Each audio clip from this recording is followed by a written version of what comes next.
कहानी की शुरुआत होती है एक ग्रुप एक्सप्लोरर की टीम से जो साउथ अटलांटिक ओशन के बीच में होते हैं। उस शिप पर डेविड नाम का एक वेदर ऑफिसर था जो मौसम का हाल बताता है। वो लोग एक ऐसे आइलैंड की तरफ जा रहे थे जो समंदर के बीचों बीच मौजूद था। सरकार ने डेविड को वहां इसलिए भेजा था ताकि वो उस आइलैंड के बदलते मौसम का ऑब्जर्वेशन कर सके। डेविड को लगभग 1 साल तक वहां रुकना था मौसम का डेटा कलेक्ट करने के लिए। पूरा साल मौसम का डेटा कलेक्ट करने के बाद फिर उसे वापस लौट आना था। डेविड को साल भर का खाना और जरूरत का सारा सामान दे दिया गया था। कई दिन के सफर के बाद आखिरकार वो आइलैंड तक पहुंच गए। वो लोग बोट की मदद से उस आइलैंड पर उतरे। ये आइलैंड पूरी तरह से वीरान था, जहां एक परिंदा भी दिखाई नहीं दे रहा था। उस आइलैंड पर एक लाइट हाउस और एक छोटा सा घर था जहां डेविड को रहना था, क्योंकि इससे पहले भी एक रॉबर्ट नाम का वेदर ऑफिसर यहाँ रहता था, लेकिन अब उसकी ड्यूटी का वक्त खत्म हो चुका था। उसने 1 साल तक अकेले उस आइलैंड पर रहकर मौसम का डेटा कलेक्ट किया। अब उसकी जगह डेविड यहाँ पूरा साल मौसम का डेटा कलेक्ट करने के लिए रहेगा और वो पुराना ऑफिसर रॉबर्ट शिप के साथ वापस चला जाएगा। लेकिन जब पूरी टीम ने घर को विजिट किया तो वो हैरान रह गए, क्योंकि वहाँ किसी भी इंसान का नामो निशान नहीं था। कमरे के अंदर पुराने ऑफिसर का सारा सामान यहाँ वहाँ बिखरा पड़ा था। जिसके बाद कैप्टन और डेविड ने सोचा कि शायद लाइट हाउस में कोई हो सकता है। कैप्टन और डेविड बिना वक्त गंवाए लाइट हाउस की तरफ बढ़ते हैं और वो सब वहाँ एक अजीब नजारा देखते हैं। वो देखते हैं कि पूरा लाइट हाउस तेज और नुकीले लकड़ियों से घिरा हुआ था, जैसे किसी ने जानबूझकर उसे बंद कर दिया हो ताकि कोई भी अंदर न जा सके। जिसके बाद कैप्टन और डेविड ने लाइट हाउस का गेट कई बार नॉक किया, लेकिन अंदर से कोई रिस्पॉन्स नहीं मिला। आखिर में उन्होंने गेट को जोर से धक्का दिया और अंदर घुस गए। लाइट हाउस के अंदर उन्हें एक आदमी मिला जिसका नाम ग्रूनर था। जब उन्होंने ग्रूनर से पुराने वेदर ऑफिसर रॉबर्ट के बारे में पूछा तो उसने जवाब दिया कि वो तो मर गया है। वो समंदर की तरफ गया लेकिन दोबारा कभी लौटकर वापस नहीं आया। ग्रूनर की बातें सुनकर डेविड और कैप्टन दोनों चौंक गए। ये सब सुनने के बाद कैप्टन ने डेविड से कहा, अगर तुम अब भी चाहो तो हमारे साथ वापस चल सकते हो। लेकिन डेविड ने वापस जाने से इनकार कर दिया। डेविड ने सोचा अगर वो सरकार को उस आइलैंड का एक्यूरेट वेदर रिपोर्ट दे पाया तो उसे काफी मोटी रकम मिल सकती है। जिसके बाद कैप्टन ने उसे एक गन दी खुद की प्रोटेक्शन के लिए, और कैप्टन ने डेविड से कहा कि ये जगह मुझे सेफ नहीं दिखाई दे रही, अपना ख्याल रखना। इसके बाद उसे वहीं पर छोड़कर वो सब वापस चल दिए और अब ये दोबारा वापस 1 साल बाद आएंगे। कैप्टन के जाने के बाद डेविड ने घर को थोड़ा सेटल किया, रहने के काबिल बनाया। रात होने के बाद उसे ड्रॉर में एक डायरी मिली जो पुराने वेदर ऑफिसर रॉबर्ट की थी। उस डायरी में आइलैंड के बारे में बहुत कुछ लिखा था। डायरी में एक मिस्टीरियस क्रीचर के बारे में कुछ बातें लिखी गई थी, लेकिन सब कुछ साफ नहीं था। कुछ बातें अधूरी थी। डेविड हर लाइन को ध्यान से पढ़ता गया। उस डायरी में कुछ अजीब तरह के जानवरों के स्केचेस भी बने थे। डेविड को समझ नहीं आया उसने ऐसी पिक्चर्स क्यों बनाई थी। शायद वो अकेला था और टाइम पास के लिए ऐसा किया होगा। डायरी के एक पेज पर पुराने ऑफिसर के वाइफ की फोटो भी लगी थी। डेविड वह डायरी पढ़ते पढ़ते थक गया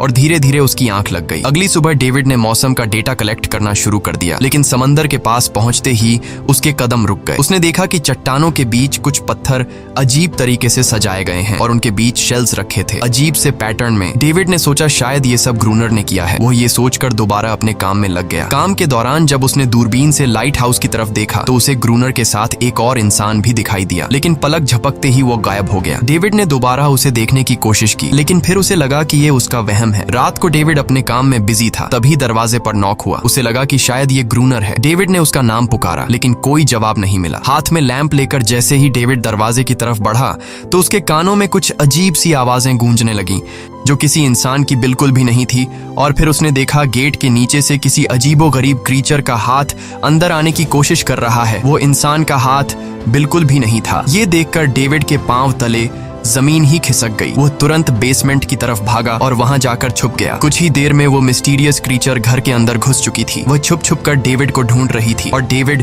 बेसमेंट के एक छोटे से दरार से उसे देखने लगा। डेविड की हलचल से उस क्रीचर ने डेविड को देख लिया, जिसके बाद वो क्रीचर डेविड को मारने के लिए तेजी से उसकी तरफ भागा और दरार से उसे पकड़ने की कोशिश करने लगा। तो डेविड ने खुद को बचाने के लिए फौरन चाकू उठाकर उसकी आंख में दे मारा। वो क्रीचर चीख के भाग गई, लेकिन वो कभी भी वापस आ सकती थी। और डेविड के दिमाग में ये बात कंफर्म हो गई कि जो डायरी में क्रीचर के बारे में बात लिखी थी वह सच है। डर के मारे वो पूरी रात सो न सका। अगली सुबह जब डेविड घर से बाहर गया तो उसने रेत पर कुछ पैरों के निशान देखे जो किसी इंसान के बिल्कुल भी नहीं थे। वो निशान सीधे समंदर की तरफ जाकर खत्म हो गए थे। अब डेविड को सब समझ आ गया था कि क्यों ग्रूनर ने लाइट हाउस के चारों ओर नुकीली लकड़ियां लगाई हैं। अब डेविड जान गया कि अगर मैं इस घर में रहूंगा तो वो क्रीचर मुझे कभी भी मार सकते हैं। डर के मारे डेविड लाइट हाउस की तरफ दौड़ता है और ग्रूनर को चिल्लाकर कहता है, गेट गेट खोलो, मुझे अंदर आना है। लेकिन ग्रूनर उसे अंदर नहीं आने देता और कहता है तुझे शिप के साथ लौट जाना चाहिए था। डेविड निराश होकर वापस लौटता है क्योंकि क्रोनर उसे लाइट हाउस के करीब भी नहीं देखना चाहता था। वो उसके ऊपर पानी गिराकर उसे दूर जाने को कहता है। अब उसे खुद ही कुछ करना होगा। उसने घर की हर एक विंडो को लकड़ी से बंद कर दिया, चारों तरफ नुकीली लकड़ियों से घेरा बनाया और गेट के बाहर पुराने कागज और किताबें रखी। फिर उन पर तेल छिड़क दिया ताकि अगर वो क्रीचर वापस आए तो उसे आग से डराकर भगाया जा सके। लेकिन एक बात थी जो डेविड अब तक नहीं जानता था और ये बात उसे आज रात पता चलने वाली थी। खुशकिस्मती से उसे घर के अंदर एक पुराना बॉक्स मिला। उस बॉक्स में एक गन थी और बहुत सारी बुलेट्स। ये देखकर उसे जिंदा रहने की थोड़ी सी उम्मीद मिली। जैसे जैसे सूरज ढलने लगा, डेविड के दिल में डर बढ़ने लगा। कुछ ही देर में चारों तरफ रात का अंधेरा छा गया। डेविड गन हाथ में लिए घर के एक कोने में चुपचाप बैठा था। उसकी दिल की धड़कनें तेज थीं। तभी एक अजीब आवाज सुनाई दी और जब डेविड ने खिड़की से छुपकर समंदर की तरफ देखा तो जैसे उसके पैरों के नीचे से जमीन ही खिसक गई। उसने देखा कि सिर्फ एक नहीं बल्कि पानी में से कई सारी वही अजीबोगरीब क्रीचर्स उसकी तरफ बढ़ रही हैं। कुछ ही देर में वो सब इकट्ठा होकर कमरे का गेट तोड़ने की कोशिश करने लगे। डेविड ने तुरंत गोलियां चलानी शुरू की, जिनमें से कुछ क्रीचर्स गिरकर मर गए। डेविड को लगा कि गोली की आवाज सुनने के बाद वो डरकर भाग जाएंगे, लेकिन अपने साथियों को मरता हुआ देखकर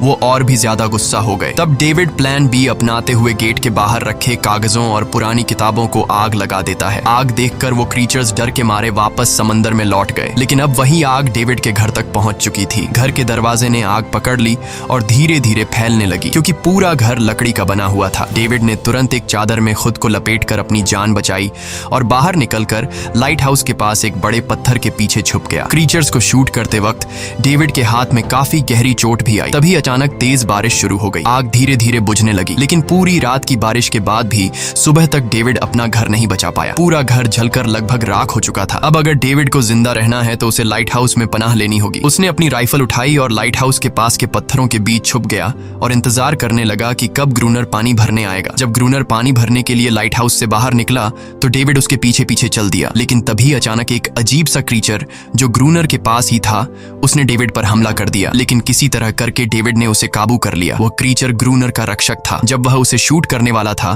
तो ग्रूनर ने तुरंत डेविड को रोका और कहा, रुक जाओ, ये मेरा पालतू है। डेविड ने गोली नहीं चलाई और मौके का फायदा उठाते हुए उसने ग्रूनर के साथ एक शर्त रखी, अगर इस क्रीचर को जिंदा रखना है तो मुझे लाइट हाउस में रहने दिया जाए, नहीं तो मैं इसे मार दूंगा। जिसके बाद ग्रूनर ने हाँ कर दी क्योंकि डेविड के पास ढेर सारा खाना और गन पाउडर था। शाम होने से पहले दोनों बचा हुआ खाना लेकर लाइट हाउस लौट आए और वो दोनों आराम से सो गए। अगली सुबह वो क्रीचर चुपचाप डेविड का हाथ चाट रहा था। जब डेविड नींद से जागा तो उसने देखा कि इस क्रीचर के चाटने की वजह से उसका हाथ पूरी तरह से ठीक हो चुका है। ये सब देखकर डेविड हैरान हुआ। डेविड अब क्रोनर से इस क्रीचर के बारे में और जानना चाहता था और फिर ये सब दुनिया के सामने लाना चाहता था क्योंकि ये किसी जादू से कम नहीं था। डेविड ने सोचा, अगर इस क्रीचर का राज दुनिया के सामने हम लाते हैं तो डेविड और क्रोनर दोनों बहुत सारा पैसा और नाम कमा लेंगे। लेकिन क्रोनर को ये सब नहीं चाहिए था। वो इस आइलैंड से कहीं नहीं जाना चाहता था। क्रोनर का अब इस दुनिया में कोई नहीं बचा था। उसके लिए ये आइलैंड परफेक्ट था जहां वो अपने आप को एक किंग समझता था और अपनी मर्जी का मालिक। इसी वजह से उसने आइलैंड के कई हिस्सों में लिख दिया था, क्रोनर यहाँ का बादशाह है। लेकिन डेविड को ये समझ नहीं आ रहा था कि ये अजीब सी क्रीचर क्रोनर की फालतू कैसे बनी। तो क्रोनर ने बताया कि एक बार क्रोनर ने उसकी जान बचाई थी। वो गलती से उसके फिशिंग नेट में फंस गई थी। तब ये क्रीचर छोटी थी और उस दिन के बाद से वो क्रोनर के साथ ही रह गई। उसकी हर बात माननी शुरू कर दी। लेकिन क्रोनर एक सख्त इंसान था। वो इस क्रीचर के साथ बहुत बुरा बर्ताव करता था। क्रोनर हर दिन इस क्रीचर के साथ फिजिकल रिलेशन रखता था। क्रोनर ने बताया कि एक बार इस क्रीचर ने मुझ पर हमला भी किया था और उसके बदले में क्रोनर ने उसे ऐसी सजा दी कि उस सजा के बाद वो क्रीचर अपने आप को क्रोनर की गुलाम समझने लगी। और आप सब भी समझ गए होंगे कि हर रात वो क्रीचर समुद्र से बाहर क्यों आते हैं। वो सभी इसलिए आते हैं ताकि अपने साथी को क्रोनर से छुड़वाकर वापस ले जाए। लेकिन क्रोनर ऐसा नहीं होने देता। वो क्रीचर्स दिन के उजाले में अटैक नहीं कर सकते क्योंकि सूरज की रोशनी उनकी स्किन जला देती है। डेविड अब यहाँ और नहीं रहना चाहता था। वो किसी तरह से आइलैंड से अपनी जान छुड़ाना चाहता था। खैर, शाम होने लगी और क्रोनर ने उससे कहा, गन लेकर रेडी हो जाओ क्योंकि वो क्रीचर्स कभी भी हमला कर सकते हैं। वो लाइट हाउस की लाइट ऑन करने के लिए तैयार हो गए और कुछ ही देर में समुद्र से बड़ी संख्या में क्रीचर्स निकलकर बाहर आ गए। वो लाइट हाउस की तरफ बढ़ते जा रहे थे। क्रोनर उन पर लगातार फायर करता जा रहा था, लेकिन डेविड पूरी तरह से डर गया था। वो लाइट हाउस के अंदर की तरफ आने लगा। क्रोनर के बार बार कहने के बावजूद वो बस एक कोने में चुपचाप बैठा रहा और कुछ ही देर में डेविड बेहोश हो गया। क्रोनर पूरी रात अकेला इन क्रीचर्स से लड़ता रहा। अगली सुबह क्रोनर ने गुस्से में डेविड के मुंह पर पानी डालकर उसे उठाया और कहा, अगर तुम्हें जिंदा रहना है तो इनकी जान लेनी होगी, नहीं तो तुम्हें लाइट हाउस से निकाल निकाल दिया जाएगा और तुम्हें मेरी हर बात माननी होगी। रोजाना पानी भर कर लाना, लाइट हाउस के छोटे बड़े काम करना और रात को मेरे साथ गार्ड ड्यूटी भी करनी होगी। अब डेविड के पास दूसरा कोई ऑप्शन नहीं था। इसी वजह से ये सब करना उसकी मजबूरी बन गया। डेविड अब क्रोनर की हर बात मानने लगा, लेकिन एक चीज थी जो उसे बिल्कुल भी पसंद नहीं आई। वो ये थी कि हर रोज उस फीमेल क्रीचर को अलग अलग तरीकों से फिजिकली टॉर्चर करना। रात होती है, दोनों फिर से गार्ड ड्यूटी के लिए तैयार हो जाते हैं और एक बार